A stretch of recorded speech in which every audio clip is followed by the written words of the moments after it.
Welcome back to the Cardiac Who's. This week, if you can stomach it, we're going to talk about the UNC pounding that they gave the Cavaliers this past Saturday, and we're going to talk a little bit about what's in store for the future of UVA football.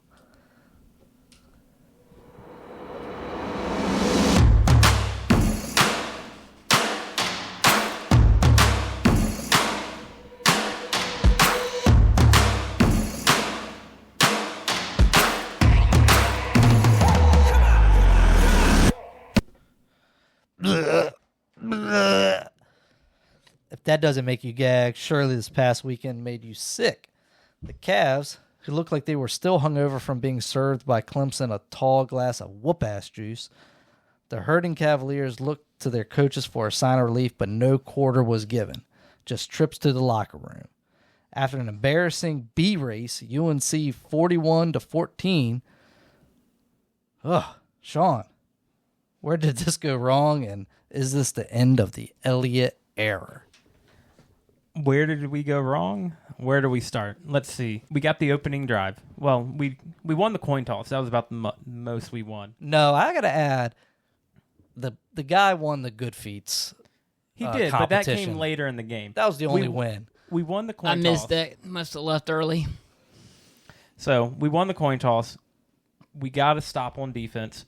And then we had the opening drive with a chance to make a statement. At that point, we looked like we were going to be the team hanging 41 up on the board. We converted 3 straight third downs, got down to the 1-yard line, thinking we're about to score, and then a snap that went over Calandria's head just took all the wind out of our sails, and that was just a preview of what was going to happen the rest of the game. So that one failed to convert, had to settle for a field goal, and then UNC just got going from there. So there were some things of Calandria in that drive that he missed an open touchdown. Ben was very adamant about that while we were at the game. It's a bad throw. It was. I think the whole Section 529 understood that it was a bad throw. And maybe even the lower bowl, too. But Calandria wasn't sharp on the opening drive. I'm going to give you that because, I don't think you can blame this loss on Calandria. No one showed up on this team. I don't know how this team went from hanging around with Clemson with the lead in the second quarter to come out and playing like this. Oh, I've got a perspective on that. The Cavaliers have, in my opinion, the athletic ability of probably 85%, 90% of the ACC. You agree with that, Mills? I do not. Now, let me get through this. So as I'm looking at it, I think we do. Obviously, Clemson shows us that they are at the next level. We are not. Notre Dame probably going to be at the next level. We are not. But when we take away... What about Pittsburgh? Half and half. But when you take away our grit and determination, then we're really no better than the bottom of the ACC. We're no better than the non-Power 4 conferences. Add on top of that a lack of coaching adjustments that can't get these guys over the hump, that can't get those guys there. And this is what you're going to see every week when they lose their will to fight and when the coaches cannot figure out how to make those adjustments to get them over the hump. And that's really, and again, like I said, I think athletically we can keep up, but it really boils down to the will and the fight of the guys. And addition to that, and finally the most important thing to that, is whether the coaches can get them over the hump. I mean, my perspective of the game was, Sean said it right. We won the coin flip, but we looked flat from the get-go. I mean, yeah, we had an impressive first drive. I forget where we got the ball at, but first 65, 70 yards of the game, we looked good. Yeah, but I mean, that's like our true set plays, our scripted plays. It comes down, like you say, the scripted plays, we look good. Yeah, but like after that, and I understand that the center was out, so this is a new guy. I understand there's going to be hiccups, but that deflated a lot of it. I mean, we did get 3 points out of it, but after that, it just looked bad. The DBs got beat. the linebackers were weak, missed tackles after missed tackles. I think then you're right. This falls mostly on Coach Elliott and the staff, and I know we'll get into it, but we're in the dogfight days of the remaining schedule. Like, you're playing 3 ranked opponents left, and then you have the Virginia Tech game, which, I hate to say it, they're looking better than how they started. They're a team that always shows up at the end of the season, so this isn't going to look good. But let's get back to the game, though, Sean. Let's talk about it. Yeah, so I want to start with the offense. So, welcome back the shoddy offensive line that we were known for. UNC was getting home. We're going to get the stats out of the way first. 10 total sacks, 9 against Calandria, 1 against Musket. We'll get into that because I got thoughts on that. 2000. Yeah, 10 total sacks. North Carolina didn't have that many sacks coming into the season. I think they had 15 on the year, if that. Not many. They hadn't had sacks in the last 2 games. And we just made them look like one of the best teams in the country. They were rushing 4 and getting home. And I'm going to get it out the way early. Yes, we have injuries. We are depleted. And my opinion on that is our ones can compete with anybody. But once you get down to the second and third string guys, we got a lot of problems. But again, offensive line. So what do you think you got to do? You got to move the pocket around. You got to move the ball. Offensively, you got to do something more than let Calandria stand there and get hit time after time after time again. So, and that comes back to it. We had, I'm going to jump around a little bit, end of the first half, 5 seconds left on the clock.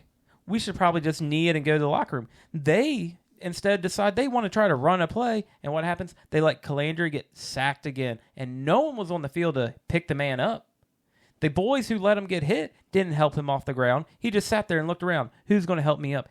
This team showed no fight, unless they were fighting with their coaches towards the end of the game. Bowley. I mean, why would you pick them up? I'm not saying I understand you want to pick up your teammate, but you're deflated. You're ready to go into halftime. You're just probably walking off. I get it. You should pick up your boy, but it was pretty comical to see. It's disrespectful. He's not the reason why we were losing this game. You not giving him time. Y'all giving up 6 sacks in the first half was the reason why we were losing that game. The coach is not changing the way we call plays, not rolling him. Why not roll him out? Why not change something up? You got to look at different ways to move the ball downfield, then just say, hey, let's do a 3-step drop out of the shotgun. Oh, by the way, our left guard isn't going to give you any time, and you're going to get hit from your blind side 7 times today. Yeah, I agree. I'm not an offensive coordinator. I don't have that, but it does seem to make sense to me that if you're going to try to protect your quarterback, you cannot call the long drawn out plays, the long developing plays that we see. You're going to have to throw a lot more quick stuff out there, and you're going to have to keep these defensive linemen more honest. And you just don't see that, and I think we'll get there, but I'm pretty sure that points to a specific someone. But we also didn't get the run game going either. So it was just But bad. again, that's not the player's fault. That's somebody else's fault. That's what he sees. And That's like I said, Dez. we'll get there. Hashtag fire Dez. We netted 7 rushing yards. That's awesome, man. That's a record right there. Granted, baby. most of that comes from the sacks because we gave up 10 sacks for 67 yards. UNC had 12 tackles for loss for 70 yards. That's a lot of yards lost in this game. We were constantly behind the sticks. And again, for UVA to succeed, we have to have success on first and second down because clearly we cannot convert on third down, except for the first drive. Overall, we converted only 3 more third downs the rest of the game. 6 for 13 on third down conversions. Half the time we're so far behind the sticks, and then we're not even throwing the ball past the sticks to actually get that first down. And I want to point out, I feel like a lot of our offense, we may have thought that Fields is the number 1 guy, which he is. Terrell Harris was took a lot of the pressure off of Fields because now you have 2 guys you got to defend. So we're definitely missing Terrell Harris here. I mean, you can't lean on Neville. We should be. Well, we didn't target, but he's a weapon. But like going back to what you're saying, with Trell, it frees up both Neville and it frees up Fields. But more importantly, it allows Neville not to have to be that offensive receiving tool. It allows him to provide a little more protection for the running backs and for the quarterback. Now, the great thing about having Harris and having Malachi Fields on the field at the same time is that you're going to get those plays when you really need them out of Neville because you're not leaning on him as much as you are currently. So, and I'm not detracting from Neville at all. I'm just saying I agree with you about the impact that Trell has. And I think that doesn't just matriculate to Malachi Fields, but it also goes to Neville and it goes to your running backs as well. Overall, he is really missed. I will say, though, it seemed like they just didn't get him going enough, but it seemed like, to me anyway, that Tyree almost had a chance to really spark off and get a little bit more that we've seen from him out the rest of the year. So maybe, coming into this last stretch, as hopefully guys are getting healthier, we might see a little bit different, and we might see a little bit different more from Tyree as well. I don't think we're using Chris Tyree appropriately. We're not using him as a true slot guy. We're not running slants with him. We're running these stupid screen plays that our guys aren't blocking for him, and he's getting hit. He's not gaining any yards. He had 3 total targets with 2 catches, 11 yards. And we debated this in the stands during the game if he's a bust or not, and I'm going to defend him. I don't think he's a bust. He's just not getting the ball in the right opportune times. He's not getting the looks he needs. And that goes back to a certain someone. We're not going to talk about it yet. Yeah. But we're getting there. It just stinks. I mean, for Chris Tyree, I think, like you said, Terrell Harris, he should be coming back Notre Dame after, I think he's out for Pitt, and then he'll be back for Notre Dame. So that will be a big help. But for Chris Tyree, my one issue with him is, like, do you put him in the backfield and put him as more of a running guy just to give the ball in his hands to let him see how he can make some plays? That's the only thing I'm thinking of to get him going. We also saw he had a lot of drops earlier in the season, so his hands might not be there. So that's also another thing. So he had some drops in the first game. I give you that. But it's not like we're giving him the opportunity. He's got the speed. It looks like we're trying to force it. Well, the other thing is Clandry doesn't have time to throw the ball. So that's correct. But issue. It's all intertwined. But even when Clandry had time, I don't feel like Tyree was getting the looks he need.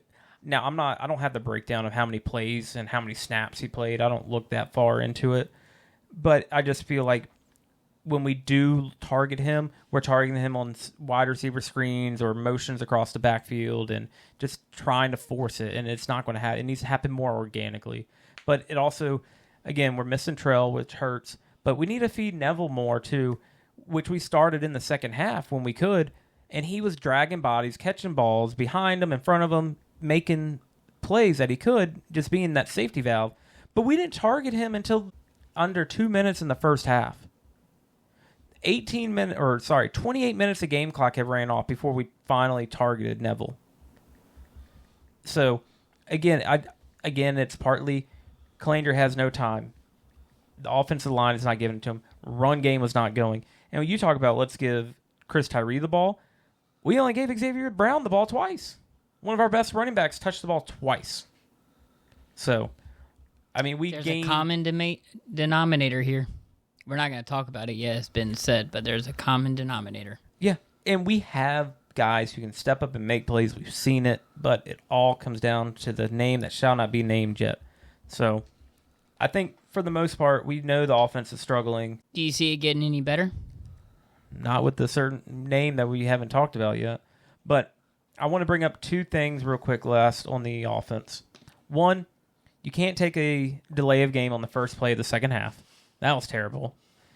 And then 2, the last drive of the first half was terrible. So I'm going to set this up for you. UVA got the ball back with 1:32 left in the second half. And you're like, okay, let's see what we can get going and maybe end the half on some points. Well, he throws 3 straight incompletions. not all were on Calandria. Some were just not there. Don't remember it all.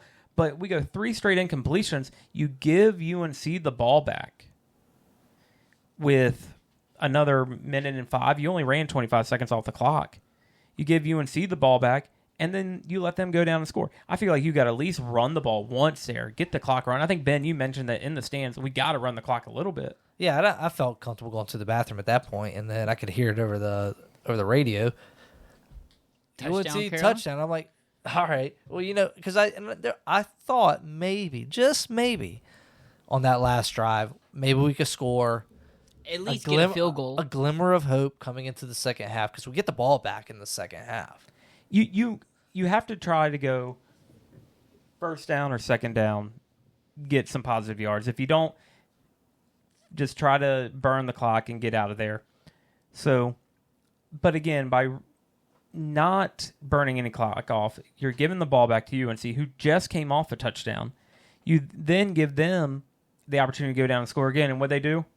They scored with 5 seconds left, which I'm going to touch on that. If you're the defensive back in that situation and you're going to commit defensive passing interference, at least take the guy completely out of the play. He pushed him straight into where the ball was going. Take him to the ground. If you're going to commit the penalty, I'm not saying be dirty, but if you're going to take advantage of college rules, take the guy all the way to the ground, not just, I'm going to push you and hopefully it works. But he just got big-bodied. Yeah, but that receiver's also really good, J.J. Jones. It doesn't matter. Tackle him. If you're going to commit the defense, he clearly pushed him. Yeah. Why push him? Just take him completely out of the game. Because 17-6 at half is completely different than 24-6, which we ended up going in a half. So, and then I was pissed that we let AC go out there with 5 seconds left, and instead of kneeling it, we let him get sacked again. So, lastly, I want to touch on the stats that we've all been looking at.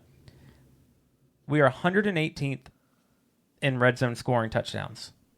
118th out of 134. Red zone scoring in general, including field goals, we're 106.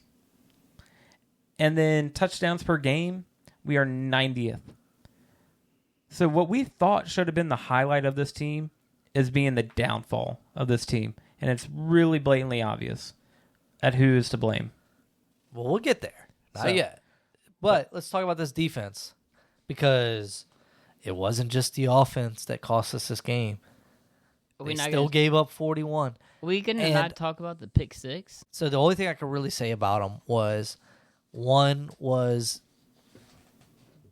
pretty consequential from the perspective that we were in the red zone. But, it was a batted ball. Yeah, but we were driving. It was in the third quarter. That's why I said it was consequential. Yeah. But the saddest thing about it all of that particular no one chased them down. No one chased them down. False. I will say. Oh, Malachi Fields. No one else. On all fours. Hold on, I got it. 3 players. Only 3 players attempted to make a play on that ball. How many play on its side? 11. So you also got some of those big boys could barely block. You think with the big boy, what I hear called the thick six. That's what I call it. Was what I heard it was called. The big boy took it. The big boy took it to the house. So he rumbled and stumbled. Let's see. The only 3 guys that showed hustle to make that play was Boley. He gave it his all. Who got thrown out of the game? Thrown out by Elliott, not the referees. Calandria ran full speed at a guy who was triple his size. He tried to blow out his knees. Didn't happen. And then Fields. Fields was hurtling over our linemen who were falling on the ground and running out of bounds to make the play. So there are times where I'm not happy with Fields and I feel like he gives up on plays early. But this is one where he did try to chase him down. So I give him props. But those are the only 3 guys that made a play on that ball. And we can jump in to Calandria because I got some notes about him. And I'm a Calandria defender, especially against y'all two. I'm a Calandria defender. We like him. I've said a couple times I've said some things about Ant. I got to be defensive on some aspects. So, Ron Sanchez. Calandria, he looked off. I'll be the first to say it. Calandria, he looked off, which to be expected. He rarely had time back there. However, there were some throws he missed. The first possession, first drive, he missed that ball. He I don't know what he was expecting. He just put way too much on it. He missed up a touchdown. So, but then he started getting flushed out of the pocket. Again, 10 sacks, 5 quarterback hurries. Dude had no time back there. No running game to help him out. And they were getting home with 4. So Elliott talked about it. Every time he put his back foot down, pressure was there. So we talked about the interceptions a little bit. The first one, he was flushed out of the pocket. This was a bad throw. When you're flushed out the pocket, you're running left. He tried to throw right across his body, and the linebacker just made a play on the ball. Bad throw, you can't take it. Learning experience, we'll move on. But again, it comes back to he's trying to do it all because nothing else is working. So the second one, another tip ball. We've talked about his height before. Does this come into play? I don't know what the statistics are on batted balls, but he seems to have them. And when they happen, it's not like they're batted straight down. I mean, they're batted up in the air. You can gripe about the height, but at the end of the day, that's just... It's a batted ball. No, but his height is what it is, and we just have to... A taller quarterback can throw it at a different angle. I'm not downplaying. That's fine, but I'm just saying we don't have that to offer. We can put Franks in. Put Tony Musket in. Or whatever his name is. We can put him in. I mean, we can talk about Musket. We'll get there. Oh, yeah. But, throwing some dimes out there. No, with Musket, just honestly. You weren't there to see it, so how would you know? Right. With Musket, Matt Schaub said it was a dime. You ask whether or not it's. No, Musket looks good. Is it trash pickup time? I don't know. 100%. But also, I've heard some, do you just, with AC, you just have that X factor, but with Musket, you have a little more stability, and I think the reason that sometimes you see him come in and at the end of these games is more so that it's just a different change of pace, and it's just a different, fresher breath air. Saturday, it looked like he came in because Calandria had already been hit 9 times, and you want to protect the guy that you could have for 2 or 3 more years. So throw the guy out there who's padding his career stats. He does show a little bit of veteran craftiness. He does, but again, who is he playing against? I don't think if he starts the game, I don't think there's anything different. He doesn't move as well as Calandria. And he was sacked. He did get sacked. So he made the 10th sack. Do you think he starts? Do you think Calandria starts against Pitt? Absolutely. So I'm gonna run this by I agree with that. I think he's going to start. There's no quarterback controversy here. There should not be, because Dez might make up.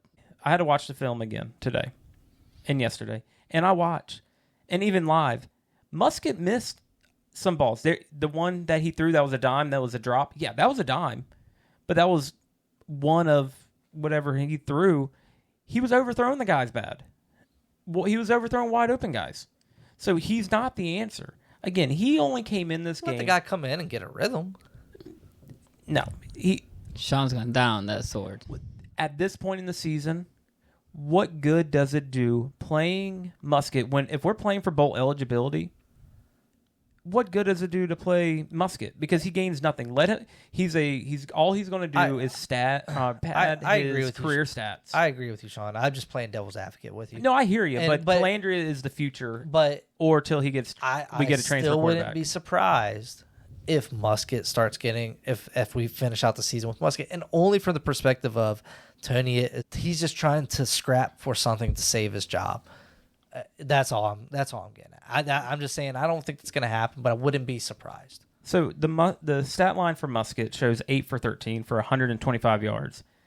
He had the touchdown, yes. He had a 68-yard touchdown, which was complete blown coverage, where UNC had 3 defensive backs on Twitty, and then the safety crashed the middle.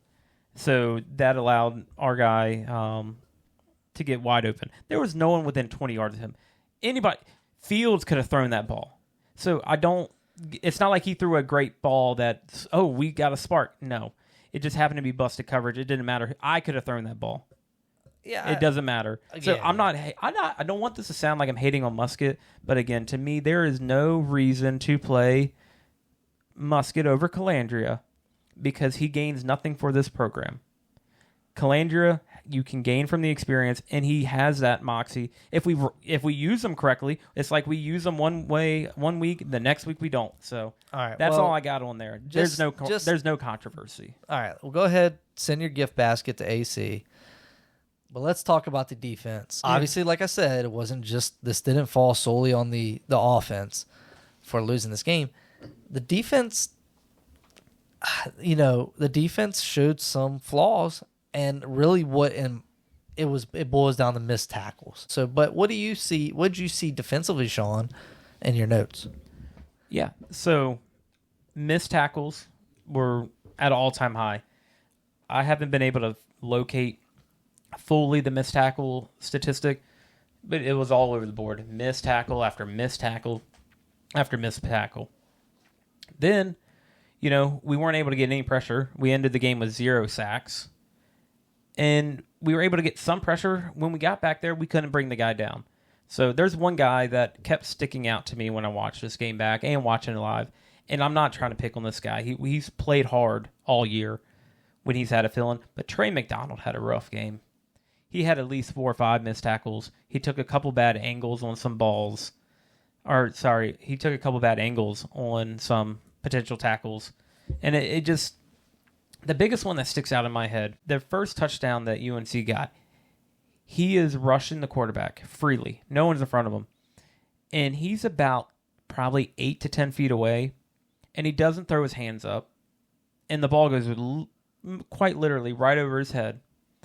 And the guy catches it.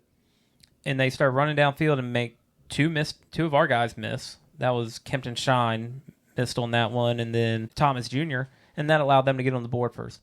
All he has to do is put his hands up. You never know. He might catch it, or it's a batted ball. And I just felt like that was a missed opportunity because it was very much, you could see what was about to happen. It didn't click for him to throw his hands up. And again, he's played well in other games. He stepped up when he needed to, but this game, it just wasn't his best. And it seemed like we had there was multiple occasions where we actually did get to the quarterback, but again, and we saw this last game. We've seen, I think, the game before that, where they just slipped just a second late. Yep, we're either a second late. And extend the plays. What we would like to see AC do, but it's not going our way that way. But you're seeing them slip the defensive player and get that extra little bit of time, and it's just costing us big time. We allowed them to run through us all day, too. I mean, there was many times where the commentators were watching the UNC running back lower his shoulder, and you hear boom, and they're like, ooh, and they were pushing 2 or 3 guys back. We haven't really defended the run well against the top tier running backs of the ACC, and I think that's probably my biggest concern going into the last game of the year. But yeah, you're right.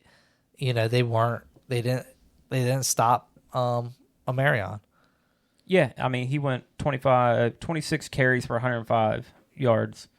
No, we did not stop him behind the sticks once, and he had 2 touchdowns. So, I mean, we didn't allow them to get crazy runs. The longest was 19, but it was just missed tackles and allowed them. They were breaking our tackles, knocking our guys back. The only highlights from the defensive side really was, Clary didn't play. Ethan Minter is the one you're looking for. You liked Ethan. Yeah, Ethan. He made a couple. Sanker. Yeah, Sanker, and he still. I feel like he's been consistent through the year. He's been consistent. Yeah, I'm not going to. I have no qualms without with his buddy Clary. Yeah, without the Clary, should have said earlier.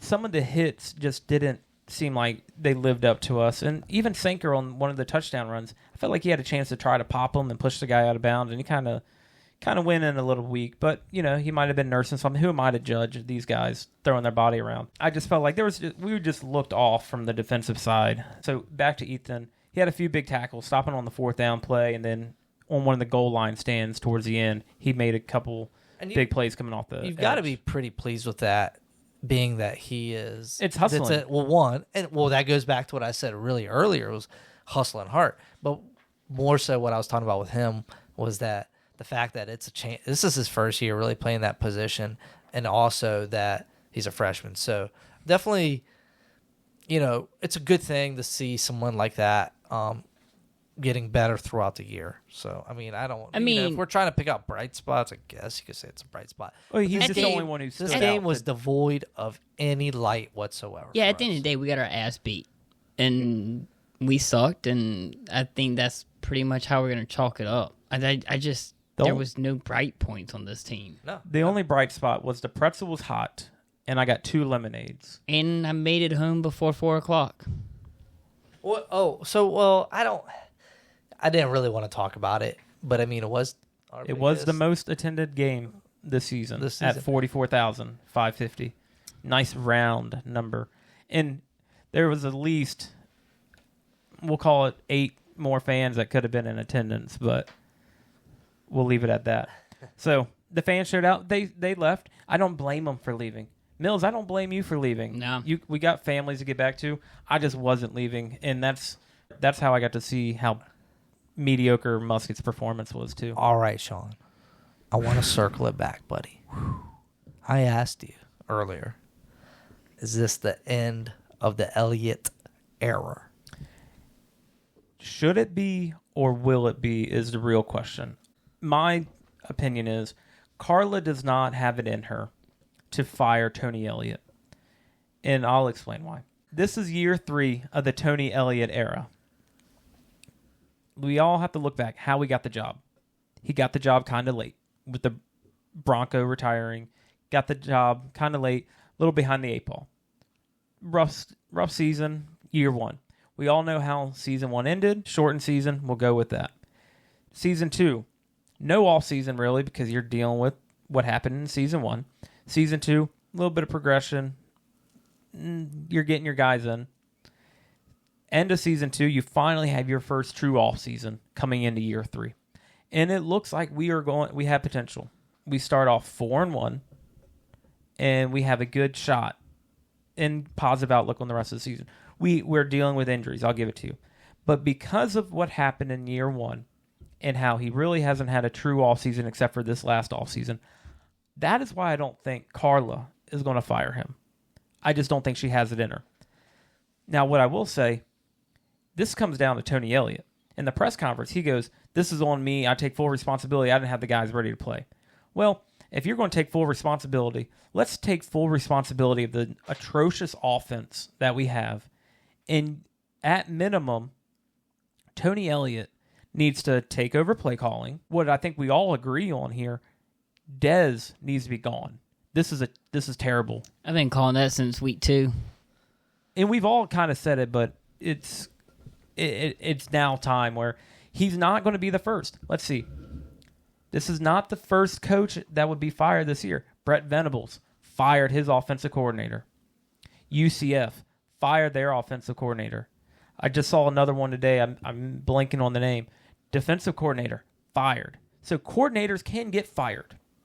And listening to Crane and Company, they talked about, as a head coach, when you start firing coordinators, it shows that you are understanding that your job is on the line next. Well, so he's trying to and that's what I want to say, though, is like when you show that you're willing to fire a coordinator, it shows that you actually really care about the program and not your OC, or not necessarily your OC, but not necessarily your assistant coaches. And I think it is important to be loyal to your assistant coaches to a certain extent, but his first loyalty has to remain with the program itself in order for him to take it to the winning level. But again, like I said, I think it's time for Dez to go, and it's maybe Dez got dealt a bad hand, like he didn't get a good O-line, or he didn't get this, or he didn't get what works with his system. And I'm not even really going to try to discredit him too much. He hasn't done anything I'm just saying, I'm not trying to discredit him for what he knows about the game, about football, but he's not right for UVA football. And in order for us to get to that next level, we have to have somebody else. And I think it's time for him to go. I'll disagree. I don't think he's been successful anywhere he's been. Anywhere he's been, he has not been successful. And for my take, I think this goes back on Carla. And I know Sean says he won't do it. All right, yeah, we had the shooting. We got that. And we had the first true off-season. But to be honest with you, Carla needs to make a statement about her hiring. She did a terrible job hiring the first women's basketball coach. Then she got Coach Mox. She didn't do good at hiring Tony Elliott, clearly. So she's over one on that. So go hire someone else. And now she has the opportunity to do it for basketball. Like, you can do it for both sports. Just do it. Get rid of Elliott. Get rid of this team. We're already at the bottom of the barrel. Like, yeah, we're 4-4, but just I I'm done with Elliott. I think you move on from him. I think he finished out this season, but I think Sean's right. You fired Dez immediately, but he's not going to do it, and we know he's not going to do it. So that's why at the end of the season you move on from Elliott. The reason why I don't think we see Elliott gone, one, circumstances, which again you may say it's time to move on from that. I agree. I'm just saying, as a realist perspective, that's kind of like in his hat. Like, that set the program back a little bit. So, but when you look at the rest of the schedule, you think if you take the schedule up to now, Tony Allen and the boys went 4-4. Pretty solid. Had some chances in the Louisville game. Beat Boston College, who we weren't projected to beat, who was a previously ranked team. Go to Clemson, cover. Not great performance, but they're a top 10 team, national championship contender, playoff team. So that's 2 teams ranked. Now we're going into the back 4, the final 4 games of the year. Pittsburgh, undefeated, ranked. Notre Dame, ranked. SMU, ranked. Virginia Tech, receiving votes. They win this weekend, they will be ranked. So they might as well be ranked playing there, Yeah, especially against us. I mean, they're going to show out. Their fans show out no matter what. I hate to give them any credit. But so that's, if you look at that, even if we lose the next 4, I think you look at that, what we've faced all year with injuries and everything. If he makes no change, he deserves to be fired. But if he makes some change and we show improvement in these final 4 games, I think he keeps his job. It's a tough schedule for any team. We talked about how Florida was going to have one of the toughest season or its toughest schedules of the year. This Virginia schedule is kind of tough, especially for the team we are. Again, ending the season with 4 ranked opponents, 3 of them on the road. So, and I think it's fine. Well, maybe not fine, but I think that him staying into next year is not the end of the world. I think we're kind of coming into the end of his contract, so like you're kind of losing money. You're taking a pretty big gamble by firing the guy, paying him out his contract, going to try to find a coach that is like you say, Mills, like who wants to come here, trying to find a guy that wants to come here, and maybe the guy that they get, maybe he works. So it's a pretty gamble. So you almost want to, maybe financially speaking, is finish out the contract. I don't think that the program's going to inherently get worse after a year. I think it's already, I hate to say it, the program may be in a pretty bad spot.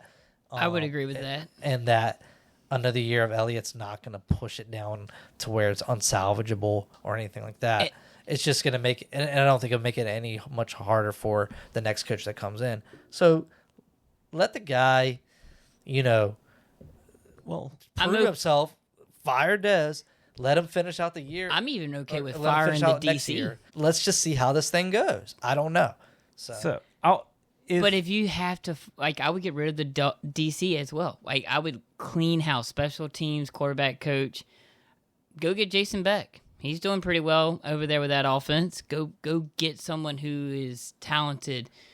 I mean, Dez is hot garbage. Like, he's trash. Like, he should probably be on the back of a dumpster. That's how bad he is. Like, that should be his day job. He should be working for Choice Waste. So, the defensive coordinator, Coach Rudd, he has done well. This defense has done well at times. This was not the best game of them. We understand that. So, I don't think next year's going to be a whole lot worse with all these players. I'm going to say that by keeping Elliott, firing Dez, and keeping Coach Rudd, you have the ability. This goes into how I think Virginia operates as a program in general. Virginia is a program that develops from within. You have to get a core group of guys through recruiting and then bring in a few transfers. Clearly this year, the transfers, besides Tyler Neville, have not really panned out. Trell Harris has panned out while he's not hurt. Well, I mean, you also had the center not, he's injured as well. So dealing with all that. Again, it does come to a lot of injuries. If I can make this point real quick, you also have to kind of think back a little ways. When they lost their offensive line coach, it seemed like it took them a while to find his replacement, and it also seemed pretty late in which they got him. And where does a lot of our offensive woes come from? Our offensive line. So maybe that changes as he gets a little bit more time, but I just don't know. I really don't know. Do you think Dez gets fired by the end of this year? Or do you think he makes it to Virginia Tech, after Virginia Tech he gets fired? I think he makes it through next year. Honestly, I don't think he goes anywhere. I think Carla's got to step in. So we all know the rumor. There may be truth behind it. The reason why Bronco retired is because we wanted the defensive coordinator fired so bad, but he was not willing to fire him. That's his boy. That's his boy, and that's why I'm blanking on his name. But if you ask me that day, there we go, Nick Howell. If you would have asked me after, was it the Virginia Tech game? What game was the walk back? And literally me just... It was Virginia Tech. Yeah. So that's... The rumor was Carla came to Bronco and said, hey, you need to make a change at DC or make a change in the program. Bronco pretty much said, no, I'm not doing it. So that's where the disagreement started, and that's what caused him to retire. And now he's out at New Mexico, and I'm pretty sure Nick Howell's out there, isn't he?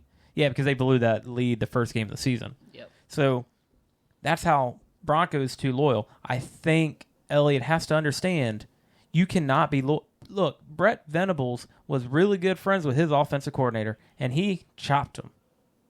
He cut him and moved on. So you need to take the same notes and say, I got to get rid of Dez. Well, Brent's also on the hot seat. Well, yeah, that's what I'm saying. If you are firing coordinators, all you're doing is sparing your life by another year or a little bit longer. So there's still a chance that Brett gets fired by the end of the year. But if Tony, I'd take Brent. Absolutely. At the minimum, I would be okay with Elliott taking the play calling away. However, I would like to see Dez gone because when you're ranking in the top, you're 100, 109, 90th in scoring in football, you're not going to win games. We're surprised we even won 4 games with that type of stats. You look at it, the bottom of the pack, you're talking about Kennesaw State. You're talking about these teams that are garbage. Florida State. That's the only bright spot is we're better than Florida State on paper this year. I was going to say, do we beat Florida State head to head? If you run it back though and you really look at the games that we've won in the ACC, why should we really be extremely proud about those wins? I mean, the only thing that we did really do was left it on the field and fought back and won those games and proved that we're not, we bottom of the bottom of the ACC, but we're still fighting for scraps at the bottom. And I just don't know why we should really be extremely proud about the 4-1 start. And I get it. I think that's just retrospective, but and I'll admit I was excited after those wins because we did win, and it's exciting to win the games. But then when you just kind of look at it on paper, you're like, well, we didn't really. And there's still more games. And in fairness to you, Sean, there's more games to be played, but we're not winning. We haven't gotten that signature upset. Well, we had it last year with the UNC game. Oh, and I wanted to make a point about that real quick. Yeah. If you want. So you said that we were set up wrong. were the win that caused the downfall of the UNC program. How is that tasting after this past weekend? Well, it feels like they are the win that is going to end our season and push us to be not win out. Well, we knew that this game didn't set up well with us, with them having 4 straight losses compiled onto a bye week, and they had loss last year. It wasn't just them beating us; it was the way they beat us. Oh yeah, that could set their program back on track. They've been through a lot. They had their own tragedy in the last couple of weeks, so yeah, they had a tough stretch. Started with JMU and went downhill. So do I think that loss to us kind of sets the tone? And you really look at it, that was our best chance to get within 1 win of bowl eligible. Now the road to bowl eligible, you have to win 2 out of your last 4, and it's coming against, again, we'll call them all ranked teams. Virginia Tech will most likely be ranked if they win this weekend. And you've got to really ask yourself, it's not even that we're just playing the ranked teams, but what was the psychological effect of the past 2 games?